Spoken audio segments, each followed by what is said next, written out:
चलिए दोस्तों, आज हम आपको बताते हैं भारतीय अर्थव्यवस्था की प्रकृति, मतलब भारतीय अर्थव्यवस्था का प्रकृति का स्वरूप कैसा है। चलिए बताते हैं।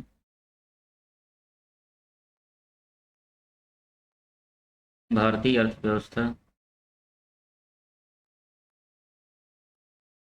की प्रकृति या स्वरूप। ठीक।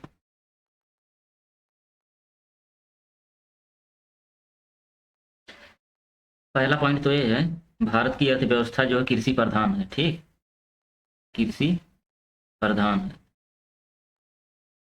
कृषि की प्रधानता है। अधिकांश जनसंख्या जो है,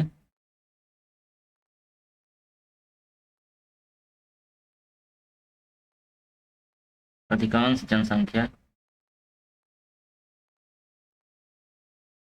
कृषि पर आधारित है। ठीक। कृषि पर आधारित है। और जब अधिकांश जनसंख्या कृषि पर आधारित है तो सार्वजनिक एवं निजी विशेषता, सार्वजनिक एवं निजी क्षेत्र की भूमिका है। सार्वजनिक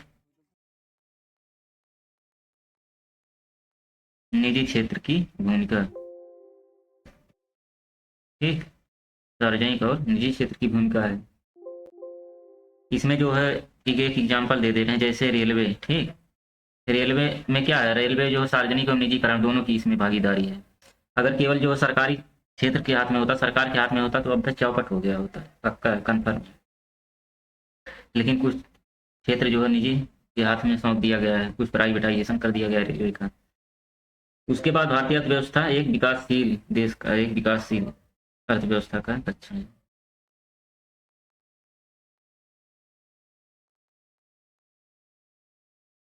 एक विकासशील, एक विकासशील देश के लक्षण है। भारतीय अर्थव्यवस्था में एक विकासशील देश के लक्षण है।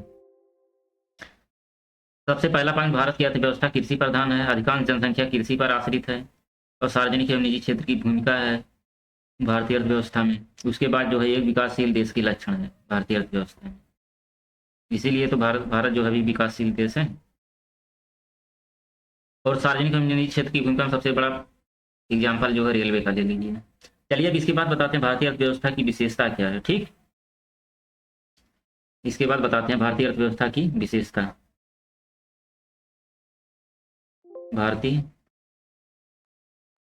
अर्थव्यवस्था की विशेषता। ठीक। इसमें जो है पहला पॉइंट देखिए, इसकी जो है एक एक पॉइंट बाबू देखते जाना, क्योंकि जो अभी मेंस में लिखने को आ गया कि भारतीय अर्थव्यवस्था की विशेषता एक जो है 100 शब्दों में वर्णित कीजिए, या 500 शब्दों में, या 150 शब्दों में, या 50 शब्दों में। तो उसमें कुछ जो है मेन मेन पॉइंट बता दे रहे हैं कि भारतीय अर्थव्यवस्था की विशेषता क्या है, इसको ध्यान से देखिएगा। पहली बात तो यह है, खुली और मिश्रित और कृषि प्रधान अर्थव्यवस्था है। तो भारत की अर्थव्यवस्था, भारत की अर्थव्यवस्था कैसी है? कृषि प्रधान है, पहला पॉइंट। कृषि प्रधान अर्थव्यवस्था है। और दूसरा, खुली अर्थव्यवस्था है, खुली अर्थव्यवस्था है। और तीसरा, मिश्रित है। भारत की अर्थव्यवस्था मिश्रित है, खुली अर्थव्यवस्था है, कृषि प्रधान देश है, कृषि प्रधान। और दूसरा पॉइंट देखिए, निम्न प्रति व्यक्ति आय जो है,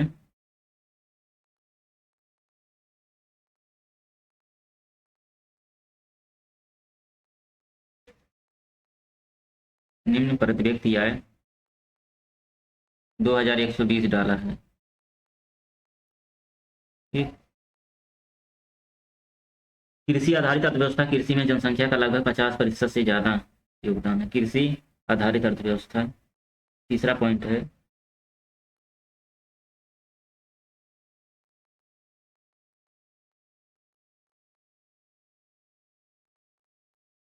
मतलब कृषि आधारित अर्थव्यवस्था में, कृषि में जनसंख्या का लगभग, कृषि में भारत की पूरी जनसंख्या का लगभग जो है 50% से ज्यादा योगदान है। ठीक है।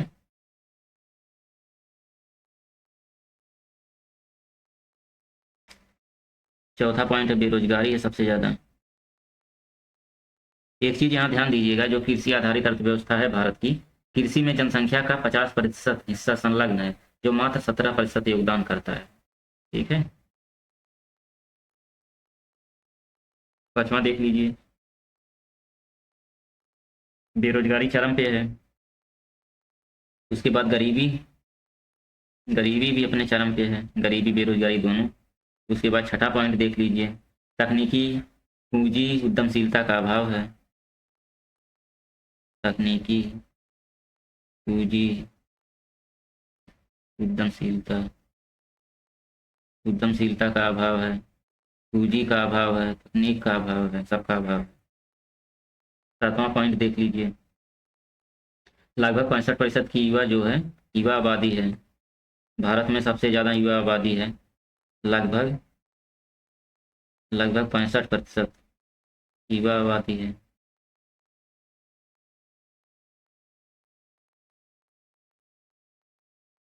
युवा आबादी है।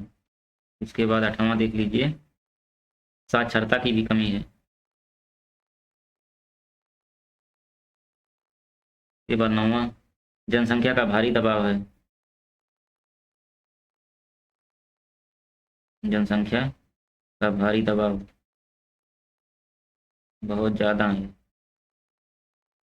10वां पॉइंट है, योजनाओं पर व्यय कम, योजनाओं पर भी व्यय कम,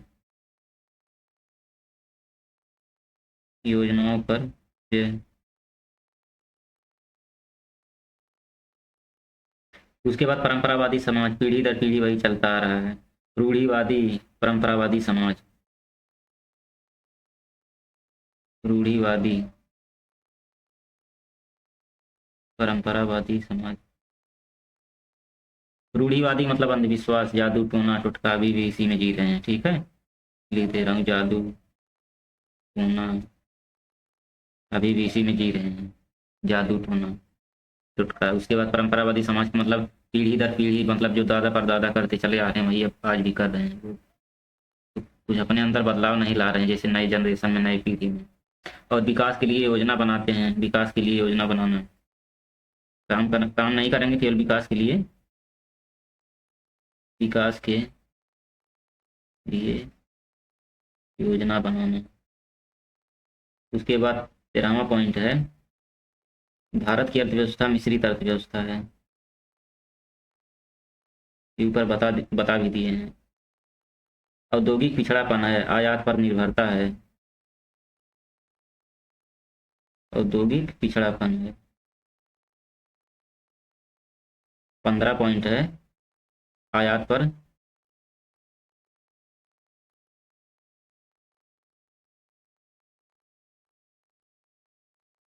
निर्भरता है। ठीक, चलिए एक बार रिवाइज करा देते हैं। भारतीय अर्थव्यवस्था की विशेषता, ठीक, भारतीय अर्थव्यवस्था की विशेषता क्या है? देखिए, पहला तो कृषि प्रधान है, ओपन इकोनॉमिक है, mixed economy. Open economy, mixed economy, कृषि प्रधान अर्थव्यवस्था। ये 3 पॉइंट वेरी वेरी इंपॉर्टेंट है, इसको बाबू ध्यान दीजिएगा। कोई भी मेंस लिखना हो, ये 3 पॉइंट जरूर डालिएगा। कृषि प्रधान है, खुली अर्थव्यवस्था है, मिश्रित अर्थव्यवस्था है, ओपन इकोनॉमी है। दूसरा है प्रति व्यक्ति आय जो है कितना है, कृषि आधारित अर्थव्यवस्था है। भारत की अर्थव्यवस्था कृषि आधारित है, रीढ़ की हड्डी माना जाता है कृषि, किसान।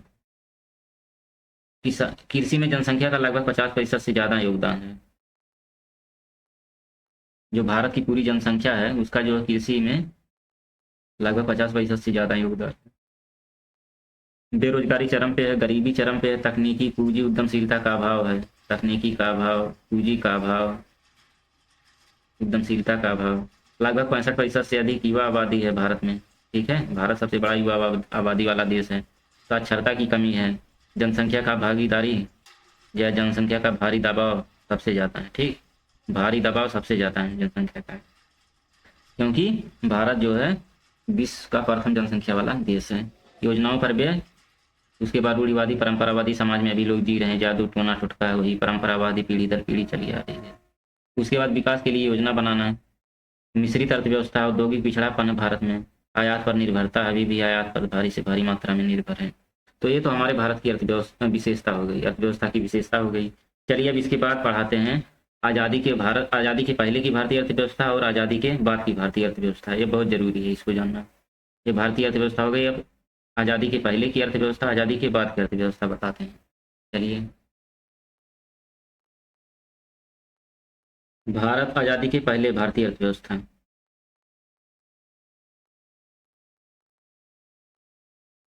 आज़ादी के पहले भारतीय अर्थव्यवस्था मतलब कैसी थी? ठीक,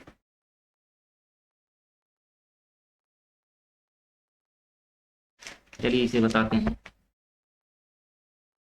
आज़ादी के पहले की भारतीय अर्थव्यवस्था, पहले तो यह ब्रिटिश शासन के शोषण का शिकार थी भारतीय अर्थव्यवस्था जो है। ब्रिटिश ब्रिटिश शासन शासन के शोषण का शिकार। ठीक, भारतीय अर्थव्यवस्था जो है आज़ादी के पहले जो ब्रिटिश शासन के शोषण का शिकार थी। फिर उसके बाद निम्न स्तरीय आर्थिक विकास की स्थिति, आर्थिक विकास का स्तर जो है निम्न था। आर्थिक विकास स्तर एकदम लो लेवल था, कृषि प्रधान था। ठीक, ये भी था। ब्रिटिश शासन का ध्यान कृषि राजस्व की ओर था। अंग्रेजों का ध्यान वही जो उत्पादन हो रहा है उसी पर था। ब्रिटिश शासन का ध्यान कृषि राजस्व की ओर था। राजस्व की ओर था। ठीक, किसानों को प्रताड़ित करके जबरन जो है वो कर वसूलते थे। कृषि राजस्व की ओर का मतलब समझ रहे हैं? जो अंग्रेज थे, अंग्रेज जो है किसानों को प्रताड़ित करके जबरदस्ती उनसे कर वसूलवाते थे। उन्हीं से, किसानों से ही जो है कर वसूलते थे। उसके बाद जो है अस्थाई बंदोबस्त, अस्थाई बंदोबस्त, अस्थाई बंदोबस्त, रैयतवाड़ी व्यवस्था, मालवाड़ी व्यवस्था से कर वसूलते थे। अभी एक एक बता रहे हैं क्या है। रैयतवाड़ी व्यवस्था और एक और है मारवाड़ी, मारवाड़ी व्यवस्था। इसको इतिहास जब पढ़ाएंगे तो इतिहास में अच्छे से इसका जो है रिवीजन करेंगे, इतिहास में अच्छे से जो है इसको पढ़ा देंगे।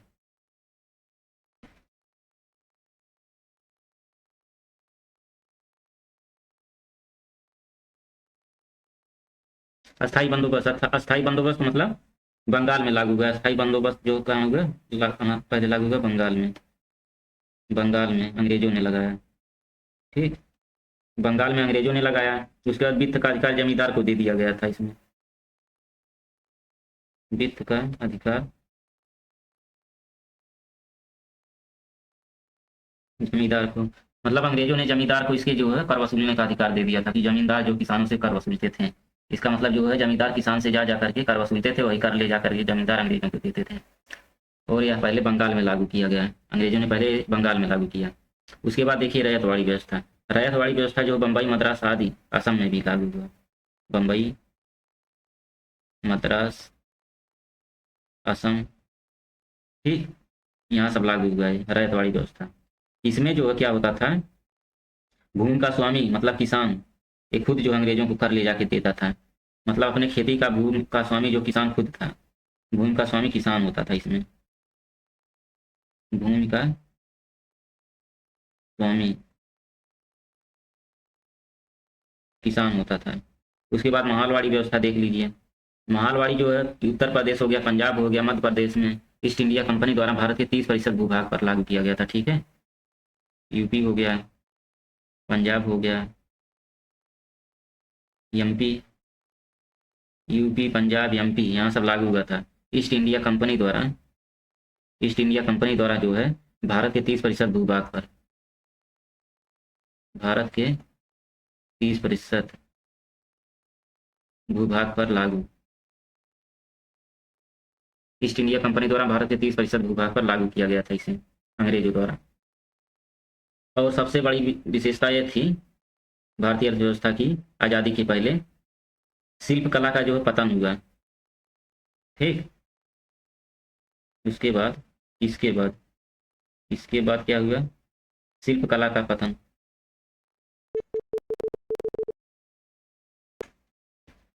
शिल्प कला का पतन हुआ। कच्चे माल निर्यात और निर्मित माल आयात होते थे। कच्चे माल अंग्रेज जो है यहाँ से बाहर भेज देते थे भारत से। उसके बाद बाहर से ही जो कच्चा माल जाता था उसी से ही नवा माल तैयार करके उसको भारत में ही सप्लाई करते थे। कच्चे माल जो है निर्यात और निर्मित माल आयात करते थे। निर्मित माल आयात। ठीक। फिर 19वीं सदी में भारत में उद्योग की स्थापना हुई। इसके बाद 19वीं सदी 19वीं सदी में उद्योग की स्थापना।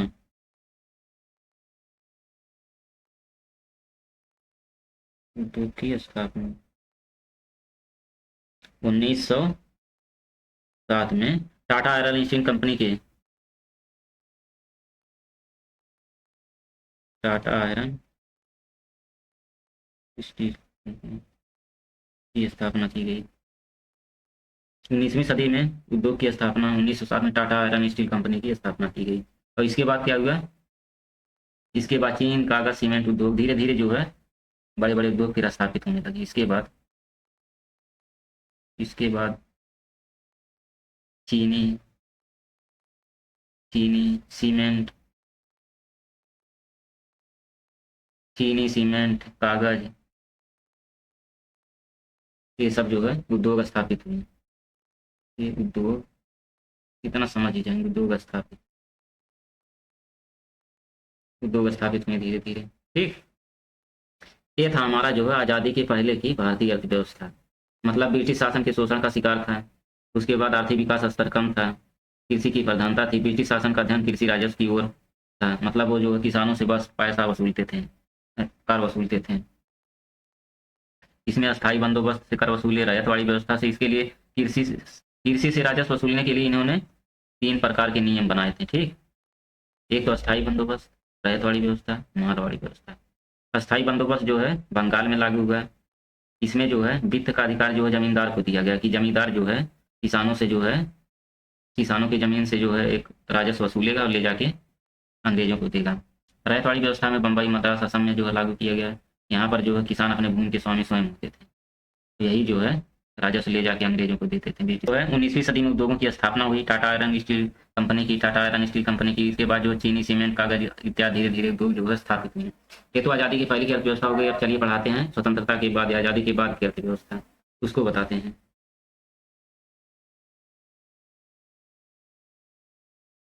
चलिए बताते हैं।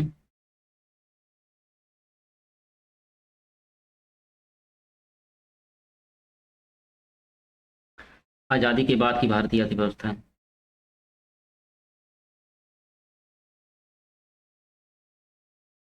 भारतीय अर्थव्यवस्था।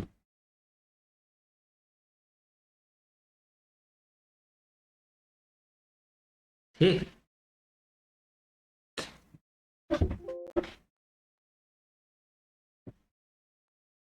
जब अंग्रेजों से भारत जो आज़ाद हुआ ब्रिटेन से, तो उस समय जो है आज़ादी के बाद की भारतीय अर्थव्यवस्था की विशेषता क्या थी? कृषि को बढ़ावा देने के लिए 1956 में कृषि अनुसंधान परिषद का गठन किया गया। कृषि को बढ़ावा देने के लिए। ठीक। कृषि को बढ़ावा देने के लिए भारतीय कृषि अनुसंधान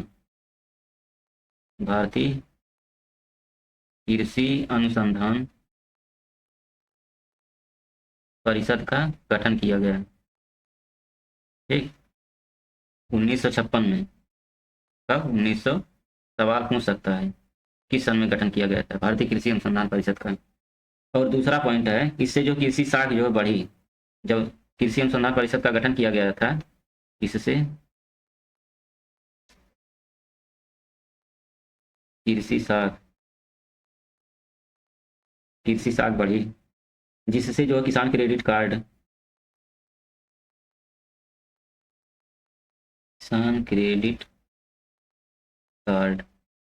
किसान क्रेडिट कार्ड और सहकारी बैंक, क्षेत्रीय ग्रामीण बैंक। किसान क्रेडिट कार्ड वर्ष 1998 में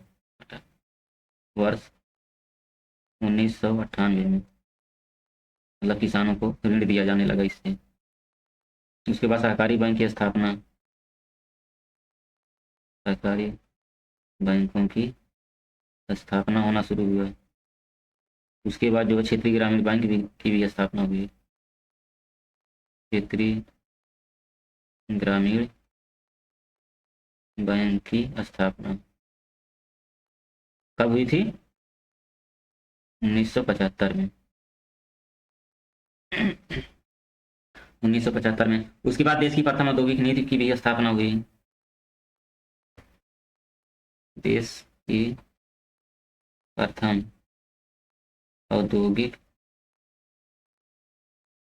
नीति की स्थापना ठीक कब हुई थी? 6 अप्रैल 1948। ये सब सवाल छोटा छोटा बन सकता है। देश की प्रथम औद्योगिक नीति की स्थापना कब हुई? किसान क्रेडिट कार्ड कब स्थापित किया गया? सहकारी बैंक की स्थापना कब हुई? क्षेत्रीय ग्रामीण बैंक की स्थापना कब हुई?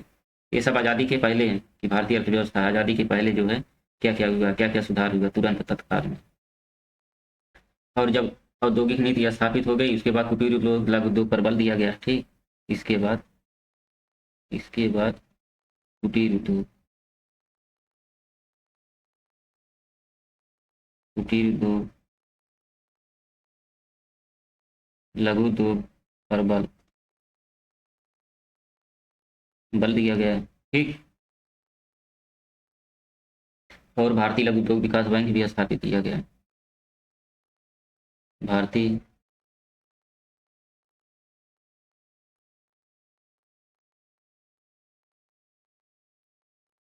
स्थापना फिर 1991 में नई आर्थिक नीति आई। 1991 में नई आर्थिक नीति आई। नई आर्थिक नीति ठीक 1991 में नई आर्थिक नीति आई। इसमें जो क्या हुआ, 6 उद्योगों को छोड़कर सभी उद्योग के लाइसेंस समाप्त ही कर दिया गया। जिसमें जिसमें 6 उद्योग को छोड़कर छोड़कर सभी उद्योग के लाइसेंस समाप्त, सभी उद्योग के लाइसेंस, सभी उद्योगों के लाइसेंस समाप्त कर दिया गया। और वो 6 उद्योग कौन कौन से हैं इसको भी बता देते हैं। ठीक, जैसे AQRT,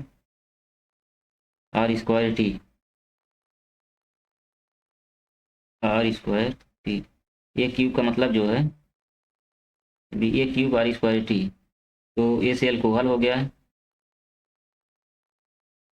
एल्कोहल ये पहला हो गया।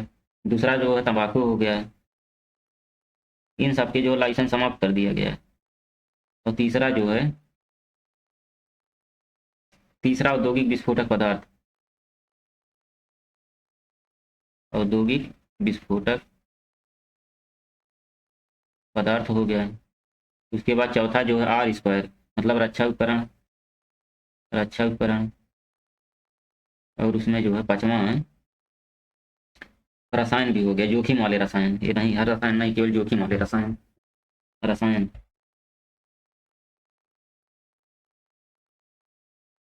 जोखिम वाले, इनकी जो है लाइसेंस समाप्त कर दिया इन सब का। उसके बाद छठा जो था, छठा तंबाकू था। इन तंबाकू तो लिखे हैं। छठा जो है औषधियाँ थी, औषधियाँ।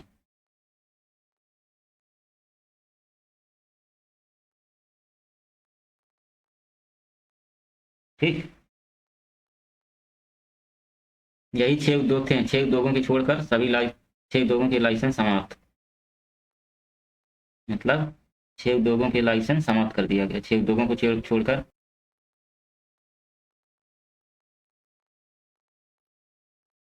भारतीय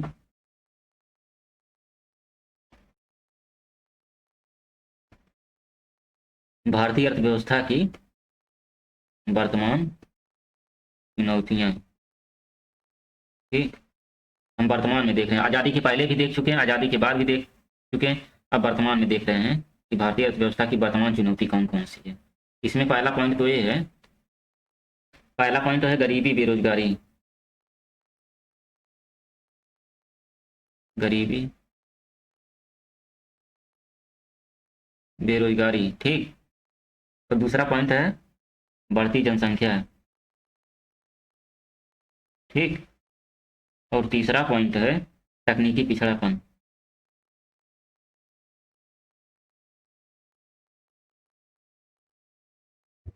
उसके बाद चौथा पॉइंट है इसमें औद्योगिक विकास का ना होना।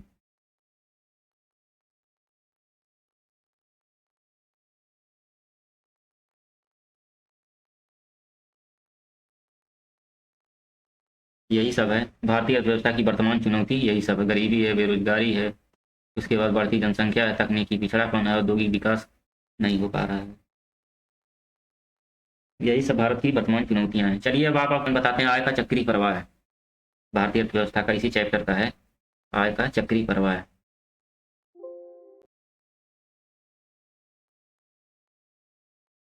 आय का चक्री प्रवाह, ठीक।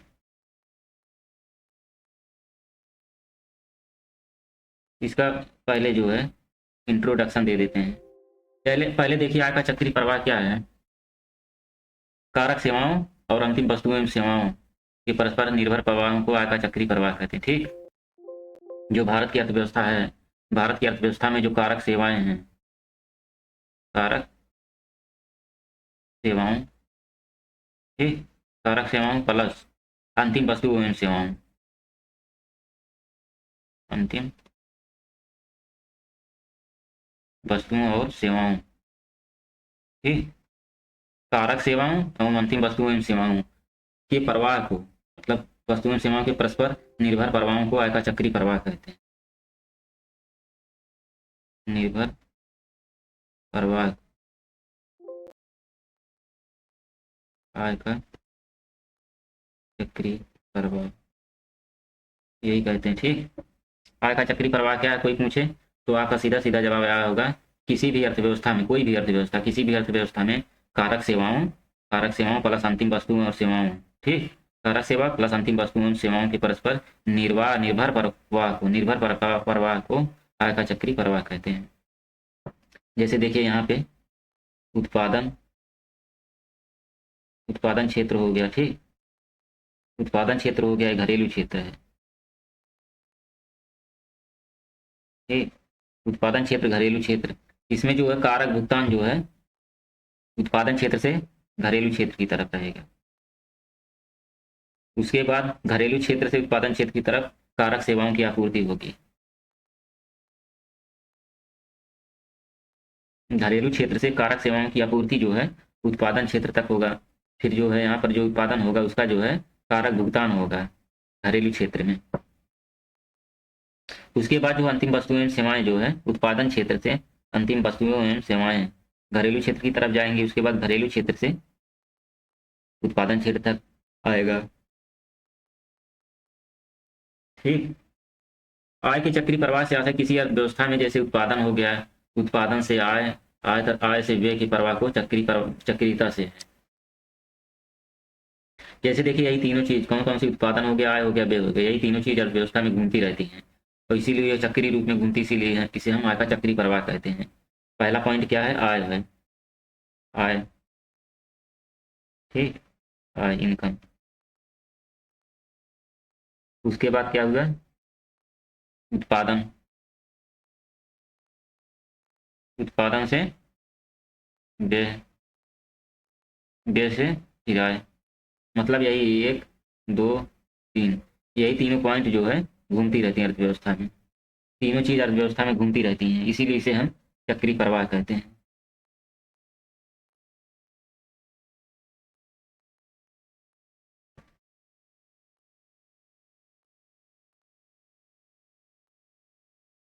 चक्री प्रवाह, द्विचक्री,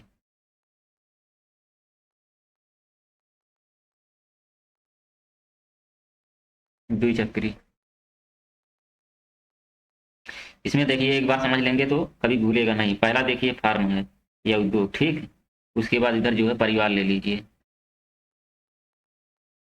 अब जैसे फर्म जो है क्या, ऐसे लोग जो उत्पादन का कार्य करते हैं जहाँ पे, वही फर्म है, फैक्ट्री। फैक्ट्री ने मान लीजिए कोई किसी भी चीज़ का उत्पादन किया, मान लीजिए चॉकलेट, चॉकलेट का उदाहरण ले, चॉकलेट, चॉकलेट फर्म ने बनाया और बना करके बेचा, बना करके क्या करेगा, विक्रय करेगा।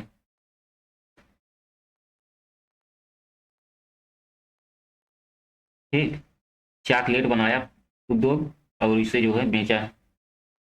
ठीक, और जब सेल कर देगा, जैसे फर्म जो है चॉकलेट बना के बेच दिया, तो इसके बदले में इसे क्या मिला, आय मिला, इनकम, इसे इनकम कहते हैं। फर्म जो है चॉकलेट बना के बेचा, इसके बदले में इसे आय मिला। ठीक, उसके बाद परिवार क्या करेगा, परिवार जो है चॉकलेट को खरीदेगा। ठीक, परिवार ने चॉकलेट को खरीदा, परिवार ने खरीद लिया, और जब खरीदेगा तो इसके बदले में जो है इसका क्या होगा, उपभोग पर व्यय, उपभोग पर, उपभोग पर व्यय। परिवार खाने के लिए खरीद रहा है तो उपभोग पर ही व्यय होगा।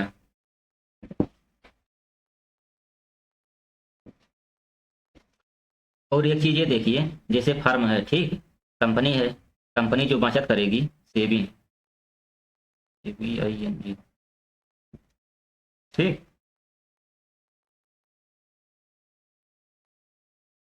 कंपनी जो बचत करेगी उसके लिए एक वित्तीय संस्थान होगा, जैसे बैंक की तरह। ठीक,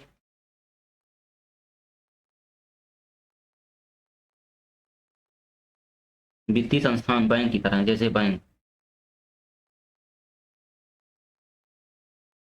वित्तीय संस्थान होगा बैंक की तरह। तो फर्म जो है यहाँ अपनी बचत को जमा करेगा और यहाँ से ऋण भी लेगा, जब मन करेगा ऋण भी लेगा। जैसे बिजनेस आगे बढ़ाना है, बिजनेस आगे बढ़ाने के लिए जो है यहाँ वित्तीय संस्थान से जो है ये फर्म जो है ऋण लेगा, और फर्म जो अपनी बचत को यहाँ वित्तीय संस्थान में जमा भी करेगा। उसी तरह से परिवार भी, परिवार भी यहाँ पे बचत करेगा, बचत अपना जमा करेगा। ठीक, उसके बाद इसको जो है ज़रूरत पड़ेगा तो यहाँ से ऋण लेगा। ठीक, जैसे उसको परिवार में किसी को पढ़ाना लिखाना है, या कोई धंधा शुरू करना है, या खेती बाड़ी में कोई ज़रूरत पड़ गया है, तो उसके लिए वह ऋण लेगा वित्तीय संस्थान से, और परिवार अपने बचत को जो है वित्तीय संस्थान में जमा करेगा और ज़रूरत पड़ने पर वहाँ से ऋण लेगा। ये तो ये हो गया।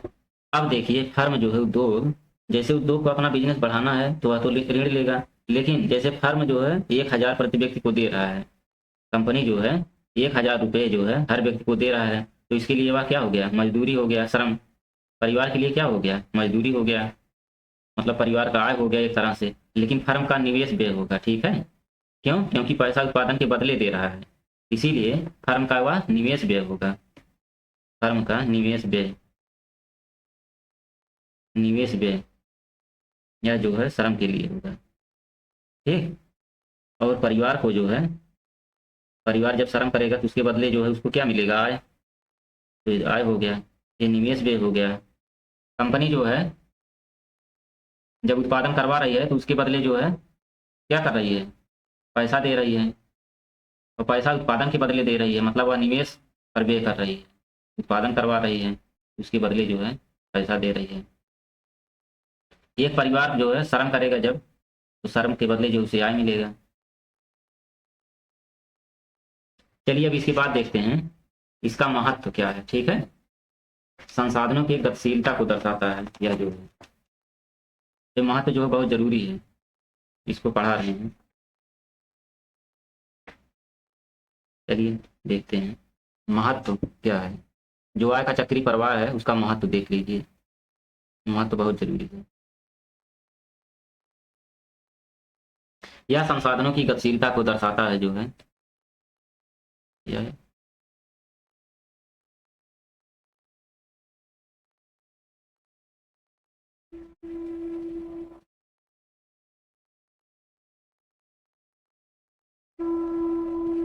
संसाधनों की गतिशीलता को दर्शाता है। मान लीजिए बैंक है, बैंक ऋण भी देगा, उसके बाद उससे ग्रोथ भी होगा। ठीक है, ध्यान से समझिएगा, बैंक है, लोन देगा। ठीक है, जब लोन देगा तो फर्म को देगा, उद्योग को देगा, भाई कि किसी उद्योग, कोई उद्योग जो है लगा रहा है तो उसके लिए जो है बैंक से ऋण लेगा। उसके बाद क्या करेगा, उत्पादन को बढ़ाएगा, उत्पादन करेगा, फर्म स्थापित करके उत्पादन करेगा। और जब उत्पादन करेगा तो उससे क्या होगा, रोजगार होगा। ठीक। और जब रोजगार होगा तो उससे भाई आय भी होगा। जब आय होगा तो इससे क्या होगा, ग्रोथ होगा, वृद्धि होगा। ठीक। और जब वृद्धि होगा इससे लोगों की क्या होगी, मांग, मांग होगी, डिमांड होगी। और जब मांग होगी तो लोगों को उपभोग होगा, उपभोग पर व्यय करेंगे। उपभोग पर जब व्यय करेंगे तो परिवार में सुख सुविधा, परिवार सुख सुविधा, उसके बाद जो है परिवार का संपर्क बैंक से रहेगा, बैंक से ऋण लेगा, ये पैसा जो बचेगा बैंक में जमा करेंगे।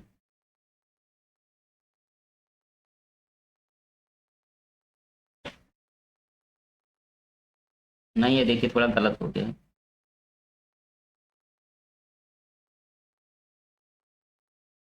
ये ऐसे रहेगा।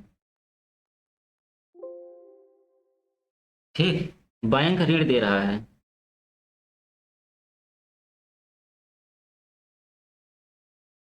जब जो है बैंक ऋण दे रहा है फर्म को, तो फर्म जो है अपना उत्पादन को बढ़ाएगा, जिससे रोजगार बढ़ेगा।